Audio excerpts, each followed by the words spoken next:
já viram os spoilers do próximo capítulo de Jujutsu Kaisen? Porque ele tá deixando a galera com uma expectativa lá no alto de que a coisa vai esquentar e uma reviravolta vai acontecer, quem sabe, pra acabar com a revolta de uma galera que tá odiando os desenrolares do mangá de Jujutsu faz uns meses. Eu não comento de spoiler de Jujutsu nos vídeos de anime. Aqui eu falarei sobre mangá, portanto, cheio de spoilers, inclusive spoilers de capítulo que ainda vai sair, portanto, fique avisado e continue se você quiser. Olá, eu sou a Gabi Xavier e bora comentar aqui um pouquinho de capítulo 249 de Jujutsu Kaisen, mas não apenas dele, mas de todo esse desenrolar, desde principalmente a morte, teoricamente para alguns, de Satoru Gojo. Pra quem lê, pra quem acompanha o mangá, não é segredo que uma galera ficou, e assim, uma galera grande ficou revoltada desde que o Gojo perdeu, depois de muitas falas dele mesmo e das outras pessoas, de como ele era o melhor, de como ele se considerava, inclusive, quem sabe, melhor do que Sukuna. Então as expectativas e comentários durante a luta, prévios à luta, fizeram as pessoas acreditarem que ele ia ganhar.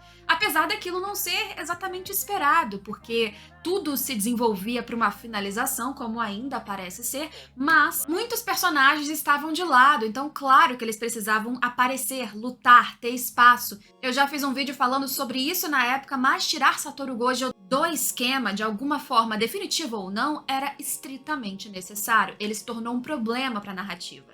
Dito isso, muitas pessoas não gostaram de como luta após luta, mesmo não conseguindo, por exemplo, até agora, por enquanto, utilizar a sua energia amaldiçoada reversa, mesmo tendo ficado claro, impactado, portanto, após a luta dele com o Gojo, Sukuna continua vencendo um feiticeiro após o outro, e de novo, vários feiticeiros, ou pelo menos alguns deles, que dizem que são prodígios, muito bons, tão quanto Satoru Gojo no começo, me lembra o Gojo. Então, essas comparações que são feitas de forma interna da história ou externa, né, de balãozinhos do narrador, claro que de novo geram a expectativa de que as pessoas vão ver uma reviravolta, uma derrota, e isso nunca acontece. Muitos comentários começaram a ser frequentes como armadura de roteiro, e assim sendo, mais recentemente Sukuna derrotou o Higuruma, que era um desses prodígios, mas que, vamos ser sinceros, ao mesmo tempo que o roteiro também te dava expectativas de que ele era sensacional e que ele tinha uma arma que poderia, no mínimo, gerar um grande dano, se não fatal, ao próprio Sukuna, sem interferir no corpo do Megumi, toda hora também era dito que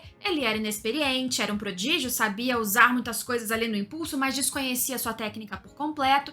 Então eu sei, é sim, um grande tiro no nosso peito de repente vir uma regra surgindo do nada sobre a técnica dele que não tinha aparecido antes, convenientemente para Sukuna não perder. É conveniente, mas da mesma forma que um golpe fatal de qualquer um desses que ainda tá vivo conseguindo derrotar o Sukuna por uma regra que até então não tivesse sido mostrada, nesse clima de pessoas com tanta raiva do que tá acontecendo, também seria uma armadura de roteiro, mas talvez muitos nem reclamassem, porque iria no mesmo fluxo dessa expectativa de que o Sukuna perca. Vou bater de novo na mesma história que eu falei lá no meu vídeo depois da morte traumática de Gojo, de que tem uma mensagem muito grande que as pessoas às vezes parecem que estão ignorando sobre Sukuna, que tá vindo muito clara, evidente e explícita na nossa cara, especialmente depois de capítulo 248, emendando agora com 249, que é importância de Itadori Uji. Sim, aquele que todo mundo fala que não é o protagonista, mas ele é de alguma forma, ele é. E ele é um protagonista que está tendo importância não de força até esse ponto, embora ele tenha um crescimento homogêneo, orgânico, que é explicado na história, a gente acredita, suas derrotas, suas vitórias, tudo faz sentido, mas ele tem um crescimento de importância em relação a justamente esse cara que a galera tá odiando, que é o Sukuna. E um parênteses aqui, estou usando a minha camiseta, inclusive, inspirada em Gojo, que você pode adquirir no link aqui embaixo, inclusive também se você gosta de Sukuna, porque a arte dele é linda. Também tem dele pra você, dividam-se em times, mas eu gosto do Gojo. Ele provavelmente é o meu personagem favorito, junto com o Nanami, ou talvez após o Nanami, enfim, a pessoa que gosta de cadáveres. Mas independente disso, independente de quem eu gosto ou não, aqui a gente vê que claramente Sukuna é a maior força da história até aqui. E ele não é apenas o maior em força. Ele é o ponto divergente, como ele mesmo diz nos últimos capítulos, daqueles que lutam por ideal. A gente vê que Jujutsu Kaisen é uma construção o tempo todo de como feiticeiros eles precisam se doar, se sacrificar. É uma jornada completamente injusta. Até isso foi o que revoltou Suguru Geto. E este é um arco que é importante pra gente entender o quanto esse mundo de feiticeiros não é justo nem pra eles, nem para um próprio equilíbrio mundial, vamos dizer assim, mas eles precisam se doar. A morte do Nanami passa essa tocha de novo, e essa morte, essa fala final do Nanami de estar com você continua perdurando até hoje na cabeça de Itadori Uji para te provar que estamos falando de ideais contra um ser desprovido totalmente de ideais até agora. No capítulo 249, a gente vê o conflito com o Okotsu chegando, e claro que o ponto máximo e com certeza mais comentado por aí é a expansão de domínio do Yuta, que vem ali com várias espadinhas referentes, pelo que a gente entende, às técnicas amaldiçoadas que ele copiou ao longo desse tempo todo, e ali dentro ele pode usar de maneira infinita e livre, pelo que a gente entende. Mas pra mim, esse não é o ponto. A fala mais importante tá no fim. Quando a gente chega e vê o Sukuna virando pro Itadori, entendendo a utilização dele nesse esquema, nessa luta contra ele, como os próprios golpes do Itadori seriam fundamentais nessa provável estratégia para tirá-lo, ele, Sukuna, do corpo do Megumi, e ele parabeniza o garoto, ó, parabéns, finalmente se achou um uso, um papel pra você. E ao longo de toda essa luta, toda vez que o Sukuna dá um tapinha no Itadori, ele fala, sai daqui, você é tedioso, você não me interessa. Ele nunca tem o intuito de matá-lo, pelo menos não prontamente. E no capítulo anterior, a gente teve todo um monólogo interno, depois da luta dele com o Higuruma, em que ele percebe que ele ficou chateado de ter derrotado, matado aquele cara que deu um pouco de empolgação, e ele viu um certo ali vislumbre de um Gojo, de alguém forte, que tinha uma capacidade, um futuro promissor, e ele pensa, peraí, eu já derrotei vários caras como esse.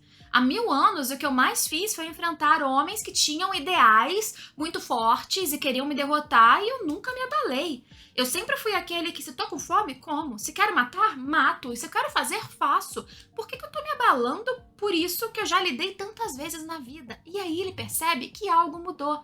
E o que mudou foi convivência com Itadori Uji, dentro de Itadori Uji, dividindo esse espaço, essa alma, e a gente sabe que Jujutsu já disse milhões de vezes que alma e corpo são coisas que coexistem e funcionam e representam ao mesmo tempo o indivíduo. Então ele foi Itadori Uji, enquanto Itadori Uji também era ele. A própria questão do julgamento, da técnica do Higuruma e a dificuldade de dividir o que era responsabilidade de Itadori e de Sukuna, de novo reforça o como essa convivência e todos os atos e pensamentos, experiências dos dois por um longo tempo foram tão em simbiose, fisicamente, mentalmente, que é difícil você dissociar ambos. E da mesma forma que as atitudes de Sukuna influenciaram no Itadori, e a gente viu isso no anime agora, inclusive animado lindamente, Itadori chorando, gritando, em desespero, porque ele sentiu tudo que Sukuna sentiu e ele não gostou, Sukuna também sentiu o que Itadori sentia. Seus ideais fortíssimos, o como ele apanhava, caía, ficava destruído física e mentalmente, mas sempre levantava,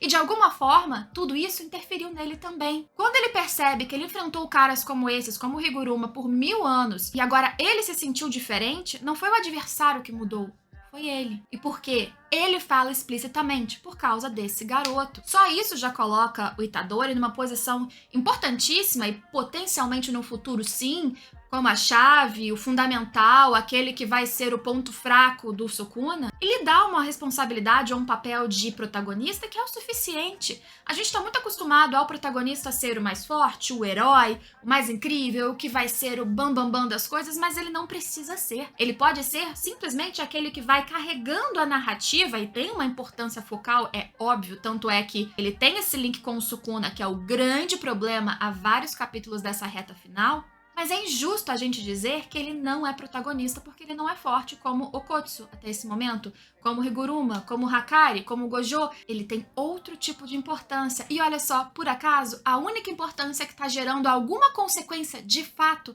no Sukuna. Para isso, gente, eu não acredito que a luta vai acabar tão cedo, mesmo nessa disputa Okotsu Yuji contra o Sukuna. Pode ser que eles sejam os últimos a enfrentar o Sukuna? Pode ser.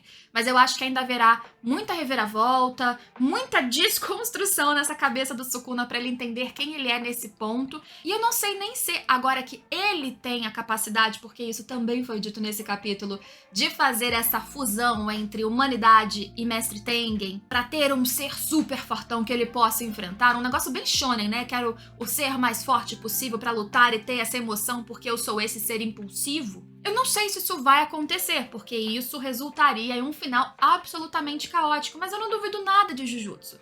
Nós podemos ter tanto esse ser que vai, de repente, desistir desse intuito na beira final, quem sabe sim, por causa do Itadori e por causa de, óbvio, muitas forças lutando contra ele, o enfraquecendo fisicamente também, mas não acho totalmente improvável, não acho que é um caminho descartável 100%, que Jujutsu seja uma história que termina com Sukuna sozinho, triste e infeliz, percebendo depois de tudo que ele passou que não bastava para ele simplesmente fazer o que ele queria o tempo todo, que o depois, que o que ele sentiu, que o que ele mudou, que o quanto aquele garoto o afetou, resultou em um final nada satisfatório, amargo, não só para leitores, mas para ele também. Acho corajoso que uma história, de qualquer forma, feita para jovens, ela tenha tanta coragem para ir nesse caminho estilo Devilman. Mas a gente vê que até então, se Gege Akutami não falar que toda a técnica da Shouko e sacrifício dela agora vai fazer com que ela cure todo mundo e vai voltar galera toda dos mortos, time de zumbi no capítulo seguinte, se isso não acontecer, Jujutsu tem coragem de matar e descartar muitos personagens importantes e não seria impossível ter um final extremamente amargo. Que seria corajoso diferente, seria, e aí a gente precisaria valorizar também. Agora deixo um último pensamento no ar. Minha torcida é que Sukuna perca, minha torcida é que Itadori seja essa chave para ele ter uma fragilidade psicológica e perder, mesmo que seja no murro, no soco ali e tal, mas essa coisa mental vai dar uma instabilidade que ele não sabia controlar, mas se não for por esse caminho, já pensaram que numa vida real, vamos imaginar que esses seres bizarros existem, e energias amaldiçoadas e técnicas e tal, tudo isso existe. Por quê? Que o vilão tem que ser o cara que perde. Não tem sempre um herói nas histórias ou um time de heróis que na força da amizade vai lá e derrota? Porque não pode ser o vilão que na força do ódio derrota geral. Eu sei, para uma história curta, para um negócio fantasioso, poderes da época Heian vão surgir como um passe de mágica. Mas o contrário também acontece e a gente passa pano pra caramba. Então, para além das minhas frustrações e sofrimentos que Jujutsu traz há muitos arcos, eu não acho que tá ruim por ser corajoso de colocar o Sukuna no topo, derrotando uma galera que às vezes não teve amadurecimento suficiente para derrotar um cara tão forte como esse, apesar de todas as suas capacidades. A luta ainda não terminou, a história ainda tem um bom caminho para seguir, no mínimo nessa reta agora de luta final contra o Sukuna, se é que isso vai ser o final. Será que Sukuna vai ativar o plano de Kenjaku agora que ele se foi e deixou a responsabilidade e o gatilho com ele? E será que Itadori conseguirá ser mesmo a chave de uma forma ou outra para derrotar o Sukuna? E após derrotar o Sukuna, será o fim de Jujutsu? Me contem o que vocês acharam dessa minha divagação, que de vez em quando eu resolvo vir aqui falar sobre mangá de Jujutsu. O que vocês estão achando desses desenvolvimentos recentes dos últimos capítulos? E concordando comigo ou não, quero muito saber a opinião de vocês e espero todos nos próximos vídeos. Tchau, tchau!